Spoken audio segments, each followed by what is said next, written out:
Hello there, I am Angela and welcome back to my channel, Angela Rose Reads. Honestly, we're all coming back to my channel, including myself, because I have been away for a hot minute. It has been about a year and I have really missed it. I really have. I was not in a schedule or time in my life where I was able to do BookTube as well as what else I was doing, and my goodness, I have missed it, but I cannot wrap my mind around the people who can do like full-time jobs, booktubes, Patreons. Like, hats off to everybody that does that. You are just winning. You are the most impressive. I could not do that, so I stepped away.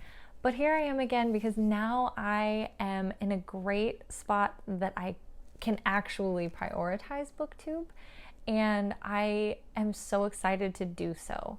I had to think about if I did want to come back to my channel because I haven't left BookTube completely or the book part of the internet completely. Like, I specifically, with my friend Stephanie's Bookverse, she's amazing, and we have done buddy reads together, readathons, live shows where I just had a blast, and I have met so many people that I love getting to talk to books about, and that is what this has given me. And I realized that I have been really missing this. I've been missing a way to talk about the books that I'm reading, and I'm ready to do so now. I can't wait. The only difference is, if you can't tell, or maybe you can, I do want it to be much more casual. I don't want to do a lot of fancy cuts and edits, and I don't want to feel this perfectionist urge that I feel that has kept me from coming back. So I am in a casual setup. I'm talking casually. I really just needed to let go of this whole curated idea that I see of so many stunning and talented booktubers have. And I really like feeling like I'm talking with a friend. And so you'll see me with a lot of drinks. I just have water today, but like, you'll see me with a lot of drinks because I love tea and coffee. And to me, I feel like that is what I want my channel to be. Like, you're sitting down with a coffee chat, a tea time with your friend, and you're talking about books and having that on in the background, or however you go about your day. Like, that's exactly what I like to do. So that's what I want my channel to be more like. Like, cheers, we're having drinks together, and we're talking about books. I have a lot to catch back up on. And the best way I wanted to do it is I want to talk about the books that I've read this year. I read some more at the end since my last videos, but I think 2023, I want to talk about some of my favorite and least favorite and just talk about books. And so I thought the best way to do that would be the mid-year book freakout tag. It's not mid-year. It's not mid-year, but I really like the questions, and they do check in with where you're at in your reading year. Now, I don't always want to talk about every single book that I read, so I'm not necessarily going to talk about everything, and I'm also probably going to give more than one answer for some of these, but I will try to divide it up as best as I can. So I've got my list here of the questions. I've got some books around. I might be pulling some off my shelf. And I'd love to let you know about what I've been reading this year so we can kind of get back on the same page, and then I can move forward with all my videos. Mid-year book freakout tag. First question, best book you have read so far? That was really difficult. There are other contenders, but I kind of spread them out throughout the questions. So the one that lives in my head rent-free is The Last Tale of the Flower Bride by Roshani Chokshi. This book, it is so atmospheric for me. It's less about the plot even, and more about the absolutely and just pure genius writing of Roshani Chokshi. Like, literally the most beautiful sentences ever. Like, I love Erin Morgenstern. I've got a couple of hers right here. And it's that kind of feeling to me where you'll just read a sentence and you'll just go, how they think of that sentence? Like, that's gorgeous. This book, I feel like, has gotten kind of slightly the wrong marketing, though. I have noticed that because it is in the fantasy section, a lot of people think it's going to be fantasy. I would caution that I would go in more with the expectations of like magical realism, because it is set in our world. So if you go in expecting a fantasy, that's not what you're going to get. And I do agree, though, that it is basically the epitome of a dark fairy tale. That's what it feels like that atmosphere. I really like how it says it in here. Once upon a time, a man who believed in fairy tales married a beautiful, mysterious woman named Indigo Maxwell Castaneda. He was a scholar of myths. She was the heiress to a fortune. They exchanged gifts and stories and believed they would live happily ever after. And in exchange for her love, Indigo extracted a promise that her bridegroom would never pry into her past. But when Indigo learns that her estranged aunt is dying and the couple is forced to return to her childhood home, the House of Dreams, the bridegroom will soon find himself unable to resist. For within the crumbling manor's extravagant rooms and musty halls lurks the shadow of another girl, Azure, Indigo's dearest childhood friend who suddenly disappeared. As the house slowly reveals his wife's secrets, the bridegroom will be forced to choose between reality and fantasy, even if doing so threatens his marriage or his life. So it not only focuses on the relationship and their own pasts and histories of the couple, it also focuses a lot on Azure and Indigo as a childhood best friendship as they grow older, and sometimes how toxic that can be and how toxic their relationship may have been, and yet also incredibly strong and powerful. The other thing that I absolutely loved about this book is that the House of Dreams, the extravagant manor that it talks about, it does one of my favorite things where like the house feels like a character in and of itself, which I absolutely love when houses feel like their own character.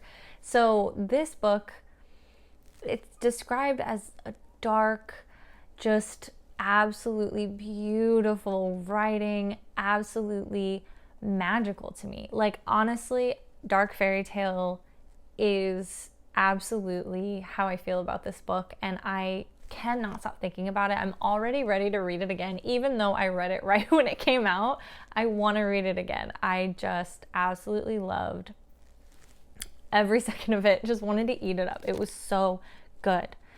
Last Tale of the Flower Bride, best book of the year for me. I cannot recommend it enough if you like magical realism, dark fairy tale, myths,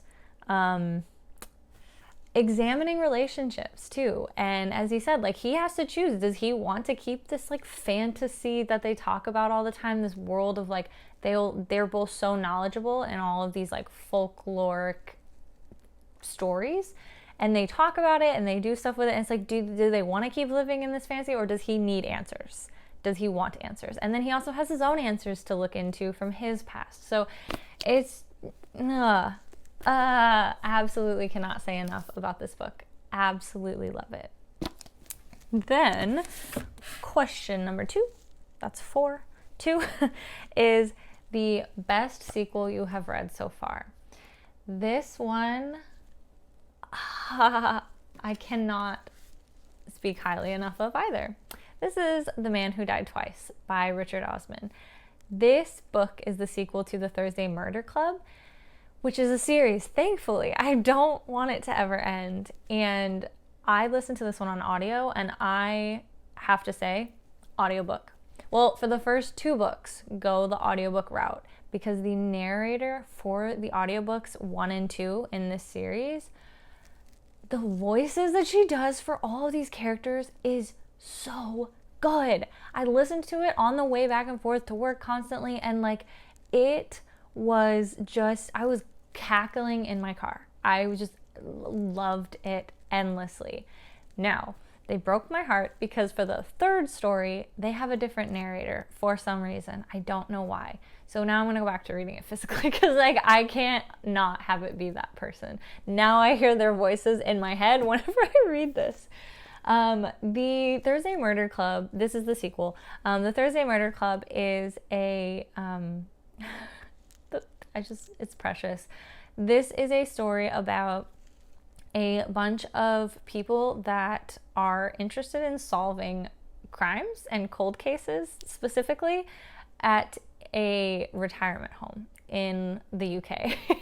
So Richard Osman's British. Osman? I think it's Osman. He's British. All the characters are British, but it is the funniest thing ever to me. It is so wholesome. I absolutely love these characters, and I love characters that are older. I love books like that. You need more books with representation of older characters. And even though they are in their retirement home, they all have access to cold case files because it makes sense why they have access to it. And then on Thursdays, they start what they call the Thursday Murder Club, where the few of them get together and they start looking through and seeing if they can solve these cold cases. Now, sometimes something will happen with them. And if you like Only Murders in the Building, it kind of has that vibe where like, why do these bad things keep happening here? But they do. And then it gives them the opportunity to solve real life cases as well, not just cold cases. And the group of characters are magnificent. The Thursday Murder Club characters, the people in the Thursday Murder Club, I have never laughed at a book so much. I have never been so happy. I am filled to the brim and bursting with joy every time I get to read from these characters' perspectives. And honestly, The Man Who Died Twice blew the Thursday Murder Club out of the water for me. The Thursday Murder Club I loved because of the characters and, like I said, like the setup, but there were a couple of things with the mystery that I was like, I don't know that would make logical sense, like for that to have like, you know, it doesn't matter. But basically, my point is that the Thursday Murder Club in and of itself, I don't think was like perfect, but I fell in love with the characters in the story. The Man Who Died Twice, perfect for me. Perfect. The most perfect murder mystery I have ever read. And I'm not just saying that. Like, honestly, this is my favorite mystery that I have read. I love it. I've read the third book too since then, and this one still wins. The Man Who Died Twice. I'm not going to tell you what happens in this one because, like, if you haven't read the Thursday Murder Club, you need to read that one first, since this is the sequel. And you don't even really need to know the plot. Like, just go in knowing that you're going to get these incredible characters again. And I just cannot say enough about my love for the Thursday Murder Club. Like, the characters, like the story, the characters, all of it, like, it is my favorite, and I can't wait for the next one. I hope it never ends. I'm not gonna lie to you. I hope it never ends. Let me put this back. I've got my Thursday Murder Club trilogy up there on display, and okay, breathe. Like, I'm just so happy talking about it. See, this is what I've missed. I have missed you so much because, like, I get so happy talking about these things, and I hope that somebody else can maybe pick it up and get some joy and happiness too, because man, those characters are amazing. Number 3, new release you haven't read yet but want to. There's a lot. I'm gonna narrow it down to 2. I tried 1, but it has to be 2. So the first one is Vampires of El Norte by Isabel Cañas. Honestly, this is the author who wrote The Hacienda. I can't stop thinking about that book either. It's like the Last Tale of the Flower Bride, when you have these very atmospheric setups and houses and stuff, I can't get it out of my head. And so that's the same author, and I love The Hacienda, so I'm sure I'm gonna love Vampires of El Norte. This one says that there is a daughter of a rancher in 1840s Mexico, and she knows a thing or two about monsters. Her home's been threatened by tensions with Anglo settlers from the north, but something more sinister lurks near the ranch at night. Something that drains men of their blood and leaves them for dead. It looks spooky. If it's anything like The Hacienda, the setting in Mexico, stunning. The characters, so well written. The atmosphere, the plot. I did really like how The Hacienda wasn't very, like, to me, sometimes plots for kind of more gothic type stories can be a little like meandering at times, which I love, don't get me wrong, but I felt like her pacing was really good in that one. And so in Vampires of El Norte, if it's got vampires. The other one that I really want to read by the end of the year, I was supposed to have already read it, but then I have gotten nothing but warm weather. It is not fall here yet. I made myself wait until September 1st at least to get any pumpkin spice anything, because it's been so warm here. We got like a little bit of rain like one day, and to me, I know it's a state of mind, but not for me. My state of mind is so reliant upon my atmosphere, and so I am waiting for it to be a rainy, gloomy, dreary day to read The Only One Left by Riley Sager. I was kind of on the fence about getting more Riley Sager books because I have kind of skipped the past few because they didn't sound like things I would really care for. However, I loved Lock Every Door. Are we noticing a theme? I really like build like houses and buildings and things like that. That's like my favorite. I really liked Lock Every Door so much, and then I read some of his other ones before that too, and I liked those as well, but the recent ones just haven't intrigued me. I read the summary of this one and I bought it. I pre-ordered it before it came out because it talks about how it is an addictive gothic chiller about a young caregiver assigned to work for a woman accused of a Lizzie Borden-like massacre decades earlier.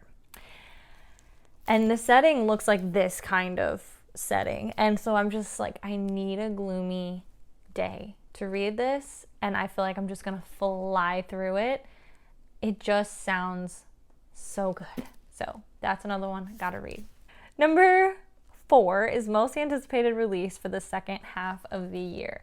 So basically the way I took this was like, what books did I pre-order for the rest of this year? So my pre-orders are The Last Devil to Die, which is the 4th Thursday Murder Club book, which I just talked about already, so you know how much I love that. That is what I am most excited for, the next Thursday Murder Club book. The other pre-order I had was Midnight is the Darkest Hour by, I think it's Ashley Winstead. Yeah, because, yes, she did The Last Housewife. She wrote The Last Housewife and In My Dreams I Hold a Knife. I really enjoy her thrillers. And I know Ashley Winstead writes surprisingly like more genres than that. I want to say she writes romance too, but it's the thrillers that just these two clicked for me and worked so well. So Midnight is the Darkest Hour is her next thriller, and I pre-ordered that immediately. Honestly, I can't even give you a synopsis because I have no idea what it was about. What else did I pre-order? Oh, the other one was the sequel to My Heart is a Chainsaw by Stephen Graham Jones. It's called Don't Fear the Reaper. You asked me, Angela, how are you pre-ordering that? It's been out for a long time. Yeah, because look, I got this one on paperback and I need the second one on paperback too. My Heart is a Chainsaw is another one of Stephen Graham Jones's brilliant books. I love it. And I don't really like slasher movies that much, but this book is an ode to slasher films. The main character is a young woman named Jade, and she is a slasher film aficionado. Like, she knows everything about slashers, and she becomes convinced that there is one happening in her town and that she's gonna have to figure out how to save it. She doesn't necessarily think she's the final girl, but she's like, no one else is paying attention. I'm telling you, this is a slasher. I know, I've seen them all. It's so good. I loved it. And now I can't wait, and it's perfect time of the year for the paperback of the sequel to come out, because then I can read it for Halloween time. Funny we're talking about horror authors. Number 5 was Biggest Disappointment. Listen, I don't even want to talk about it. I don't want to talk about it.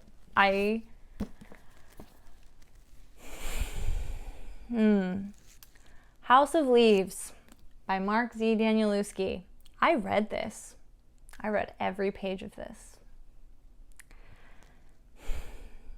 Thank God I buddy read it with my brother, because I got to talk about it and unleash my fury upon, well, not on my brother, but about this book. I bought this book. I can't even keep pulling this up. This is so heavy, but I'm gonna put it down. I saved that book for like a big time. Like, I wanted to be the #1 fan of House of Leaves because it had everything that I would like all of these little things I would love in a book. And then I read it and I just couldn't care about a single person. Couldn't care. They didn't feel like real people to me. Like the family didn't. Like, I'm talking about it and I said I wasn't gonna talk about it. Essentially, I was poised to be the biggest fan of this book of all time. And I didn't give it 1 star or anything like that because there were some things that I really enjoyed, especially the letters from the mother. If you know, you know. I thought that was so well done. I really liked that so much. And then to read that and then to read the rest, there were glimpses of things that I get it. I think that it is really interesting and you'll never get answers. You're just going to keep thinking and coming up with theories. And I have watched all the theories. I've read all the theories. I have spent so many hours on Reddit, on the internet, just like trying to do it all. And it was a big disappointment to me. Like, I was not happy. So, deep breath. Now let me try to get all happy again for the next one, because the next one will make me so happy, which is number 6, biggest surprise. For me, oh my God, the biggest surprise is the Monk and Robot series by Becky Chambers. They are right here. Oh my gosh. So these are novellas. They're really short. But no, I don't want to say pack a punch. They don't pack a punch. They are like a cup of tea or a cozy blanket wrapped around you. And that is exactly what these will be to me forever. So the first one is a psalm for the wild built, and the second one is a prayer for the crown shy. It's been centuries since the robots of Panga gained self-awareness and laid down their tools. Centuries since they wandered en masse into the wilderness, never to be found again. One day, the life of a tea monk, which you can see, the tea monk, and there's the robot, is upended by the arrival of a robot, there to honor the old promise of checking in. The robot has one question: what do people need? But the answer to that question depends on who you ask and how. They're going to need to ask it a lot. So honestly though, like this Dex, they are the tea monk, and they're on their own journey too. Like, they're on their journey to find like what their purpose is in life. And the robots want to know, like, what do humans need? Like, what do people need? So it's very much a quiet, lovely, thought-provoking story with such special moments. So many special, beautiful interactions. It's funny too, like especially this one. I think this one's even funnier. But this one really, really got me. And I was surprised at the conversations that it brought about with my husband. Like, he didn't even read the book, but I read a couple of passages to him. And then we spent like so long talking about it and really like thinking about life and thinking about the questions that this provokes and the feelings that this provokes. So truthfully, I just cannot sing the praises enough of the Monk and Robot series. I'm going to try to pick it up now. Need to go faster. Number 7, favorite new author.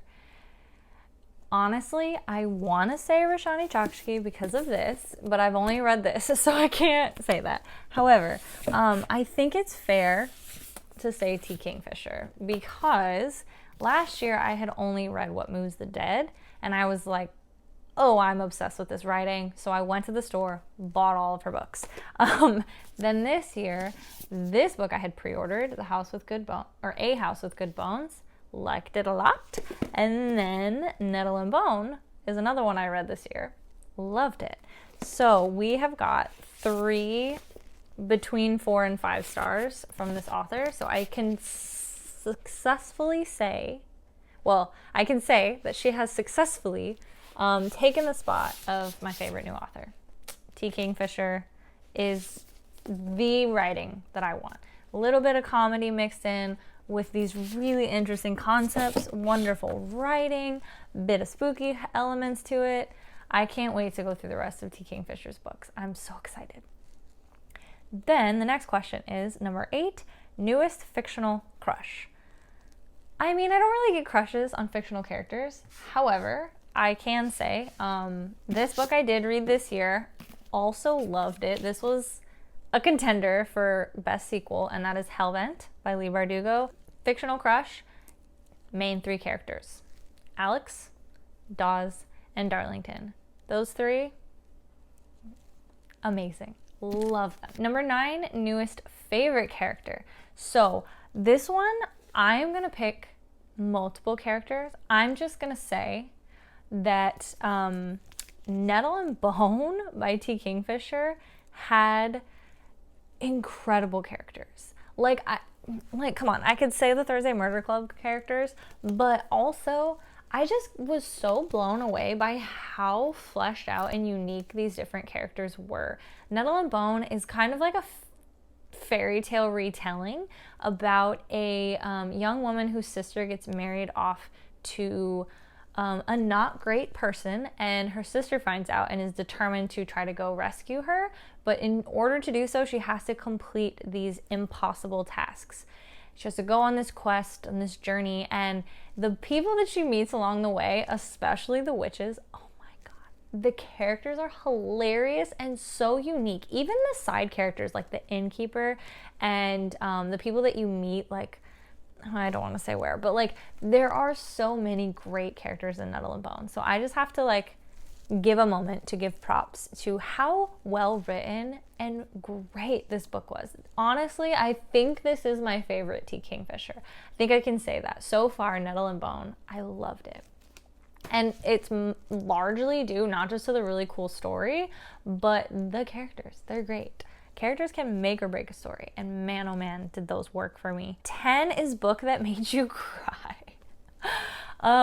So this one has to go to The Last Word. I'm pretty sure that's by Taylor Adams, I want to say. Taylor Adams wrote No Exit, and I loved that. Again, super fast-paced thrillers that are just so captivating. You read it in virtually one sitting.